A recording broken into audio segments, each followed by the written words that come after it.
Shalom. All praises to Yahweh, Bahashem Yahushua, Bahashem Kodesh.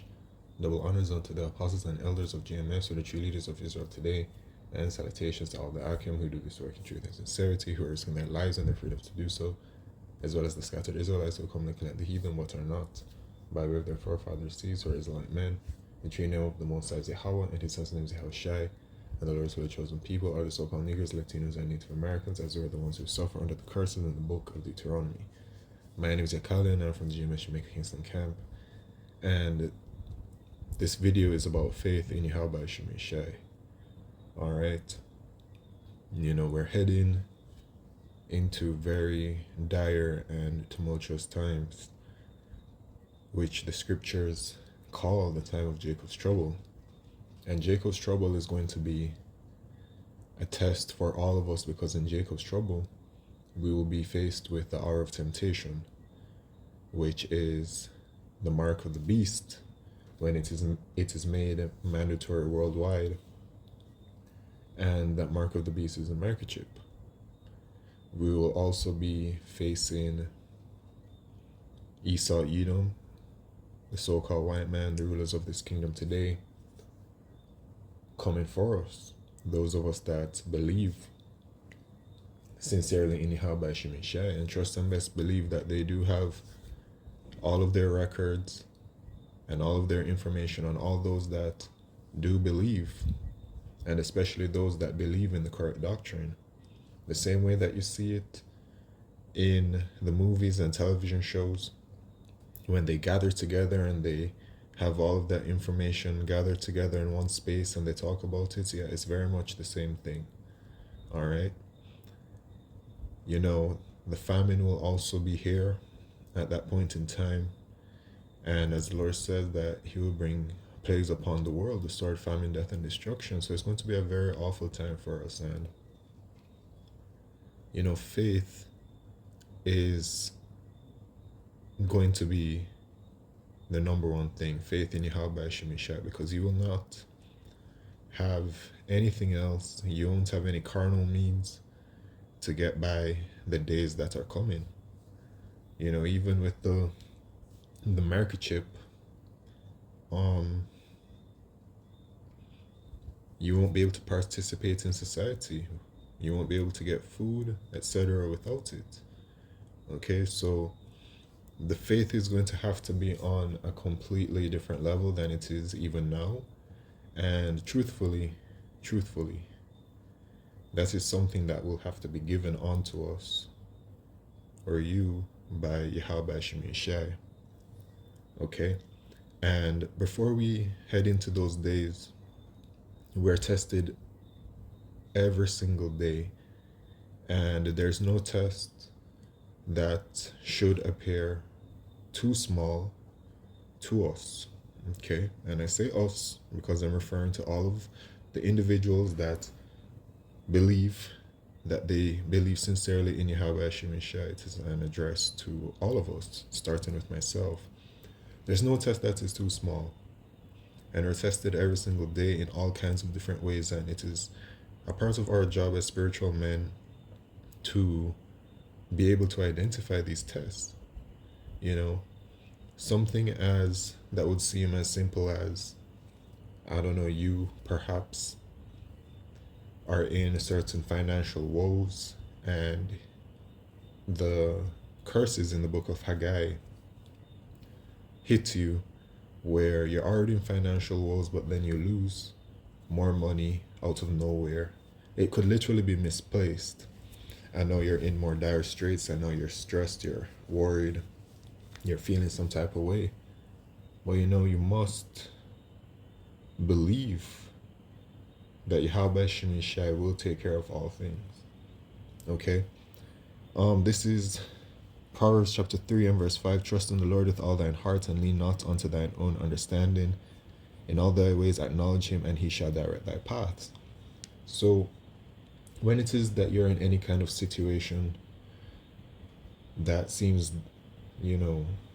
awful, unfavorable, etc., within yourself you must believe truly that no matter the situation that you're in, that Yahweh Shemeshai will pull you out of it. You don't know how, you don't know when, etc. But you must believe that the Lord, Salakia. Every time I do a video, it's like Satan be coming, you know. But you must believe that no matter your predicament, that the Lord will take care of it. Even though it may seem unfavorable at that moment, there's going to come a time when the Lord fixes it for you. You just have to believe. You just have to, as it says in the book of First Peter chapter 5 and verse 7. I'll start at verse 6. Humble yourselves therefore under the mighty hand of the Most High, that he may exalt you in due time, casting all your care upon him, for he careth for you. And this is for the beloved, right? The beloved, which overall consists of the elect of the nation of Israel. Okay? Because right now, the elect are number one, because the elect will be saved. And so the wicked of our people, they're going to be destroyed. Okay? But for us, these are epistles unto us to cast all of our care upon Yahweh Shemeshai, for he careth for you. The Lord literally cares about the elect. I remember when I first came into the truth, one of the brothers, he was talking about the elect, and he made a motion like of cradling, right? Like, you know, you put your hands together and like you're like cradling a baby. And he said that that's like what the Lord is for the elect. The elect are being cradled and are being taken care of in these days. And especially in the time of Jacob's trouble, the elect will be taken care of. Okay? Now we do understand that some of the prophets of Yahweh Shemeshai, etc., will go by way of beheading. Okay? But overall, the elect will be taken care of. The elect will be fed, as the scriptures say, that my servants shall eat. And the elect will simply be protected. Some men will get spiritual powers to be able to escape Esau, Edom, when he attacks. Other brothers may just be, I don't know, nestled safely in some spot until Yahushua returns and a chariot picks them up. You know, the journey of each elect member is completely different, right? Completely different. But before these days, we must recognize the ways that the Lord Yahweh Shemeshai comes through for us, because the Lord always does. I can speak from my own experiences that the Lord always comes through for me.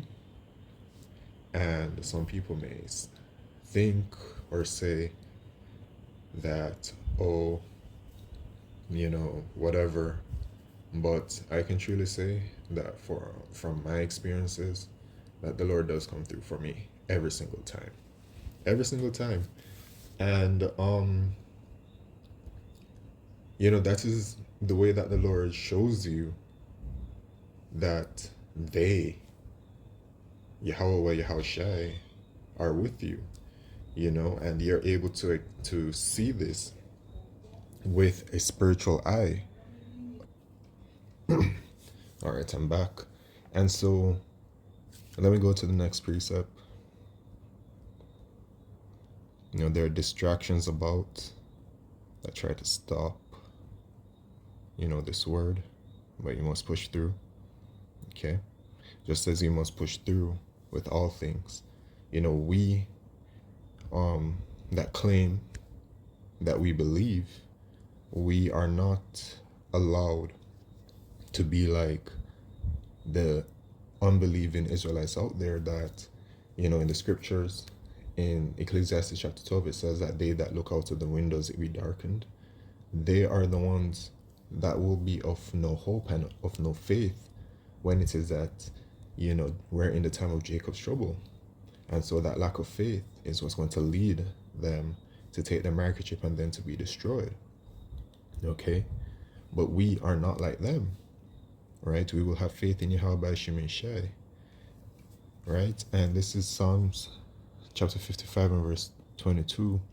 Cast thy burden upon the Lord Yahweh, and he will sustain thee. He shall never suffer the righteous to be moved. And who are the righteous? The righteous are the individuals that believe in Yahweh Shimon Shai, not by their deeds or their acts through the flesh, but what is deep within their heart and their spirit and their soul. All right, those are the individuals, right? Because we cannot be perfect right now because we're in the chains of darkness, but it is what is within you that will make you righteous and worthy of salvation in the days to come. All right, and so right now, moving towards these days, these tests that I mentioned before that may seem minor, they compound, they add together, and they build your faith over time. For me to have spoken and say that the Lord comes through for me every single time is because of moments such as those that have occurred, where over time things have transpired and I've looked at it with a spiritual eye, and every time the Lord comes through for me, every single time. So that is my own faith booster, and others will have their own faith boosters in their own walk. Okay? And so when we head into the time of Jacob's trouble, it says, 2 Ezra chapter 16 and verse 74, "Hear, O ye my beloved, saith the Lord." See, the beloved as referred to the elect. Okay? The Lord is speaking to us directly. Lord willing, I'm a part of that number. That's why it's the hopeful elect. But at the same time, being a part of the hopeful elect, you must within yourself also believe that the Lord is going to save you. Right? You must believe, you must have faith that when Yahushua returns, that you will be saved. You must have that faith. You can't be on the fence and be like, oh, I don't know if when Yahushua comes, of course, with a humble spirit, because we don't know until that specific day, but deep within yourself, you must surely know what you want and what you believe. And so you're going to have that want and have that belief until that very moment. Hear, O ye my beloved, saith the Lord, behold, the days of trouble are at hand, the same days Jacob's trouble, but I will deliver you from the same. So you must believe in this. There it is. The Lord said it right there. The Lord will deliver us. So if you believe in the rest of the scriptures that are occurring, why wouldn't you believe in your own salvation? Right? And just think about that and let it marinate. And I speak to it like this because for at individual times within my own walk, I've always believed deep down inside, and I always had this feeling, but also I've been attacked by demons where it's like, oh well, yeah, I don't think I'm gonna make it. You can't doubt, right? You cannot doubt in the power and mercy and grace of Yahweh Shimon Shai. Be not afraid, neither doubt, for Yahweh Shimon Shai is your guide, and the guide of them who keep my commandments and precepts, saith the Lord. Yahweh Shimon Shai, let not your sins weigh you down, and let not your iniquities lift up themselves. And this also is extremely important, especially in the days that we're heading into, because we've all done things in this lifetime, before the truth, in the truth. We've all done things in previous lifetimes, even though we don't know about it because there's no remembrance of things. We have all done things, okay? None of us are clean. All of our righteousness are as filthy rags, and we've all gone off. But the mercy and grace of Yahweh Shemisha is more powerful than however it is that you may have gone off or gone through. We've all gone through a plethora of things. All kinds of horrible, vile things have happened to us, and we simply have to move on and let go and move towards the path of salvation. Okay? You cannot allow these things to hold you back and hold you down and affect you on your spiritual walk. Okay? No matter what it is that you have been faced with. And of course, it's easier said than done, and it does take time and experience to be able to heal from all of these things. But you must remember the mercy of Yahweh Shemishai, and that ultimately, those things that you have done, you are really not those things, because our spirit, our true spirit, is not made of those things, as we are Israelites. And an Israelite spirit is a pure spirit. You know, a pure spirit. And what I mean by that is a spirit of the law, statutes, and commandments of Yahweh Shemishai. Okay? That is our true form. So those things do not really define you, you know? So, yeah. You gotta move on from those things and not allow them to weigh you down, because in the days that are ahead, if you allow them to weigh you down, then you're going to be caught out there, because then you're going to doubt in the mercy of Yahweh Shemisha, and you're going to lose faith. And that's why it's dangerous to hold on to such things. So anyway, that's it. I'd like to say all praises, glory, and honor to Yahweh Shemishai, Bashem Kakadash, Wa Abad, and Babal, Shalom.